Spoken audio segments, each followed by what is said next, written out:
עד עכשיו הבנתי שבמשכנתא הפוכה אני יכול, זה כלי שמאפשר לי לקבל סכום גדול של כסף, שלא חשבתי שהוא יכול להיות זמין עבורי, אבל עכשיו אני שואל, לאיזה צרכים אני יכול לקחת את זה? לכל צורך שבא לי? בדיוק ככה.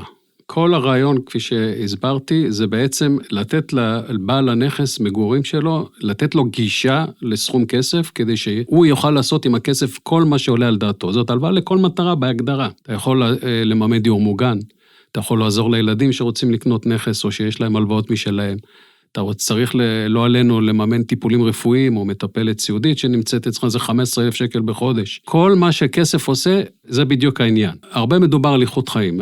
איכות חיים זה מונח שהוא מונח סובייקטיבי. כל אחד מפרש את זה אחרת, ואני, אחרי באמת אלפי שיחות עם אנשים, כל אחד משתף במה זה איכות חיים בשבילו. אז אחד זה באמת שיהיה לו כסף לאכול, לגמור את החודש, לשלם חשמל, ארנונה וכן הלאה, ויש כאלה שאם לא משלם לנכד האוניברסיטה, הוא לא עשה את שלו. זה מונח מאוד מאוד סובייקטיבי. אבל הדבר הכי אובייקטיבי שיש, זה היכולת לממן את הדבר הזה.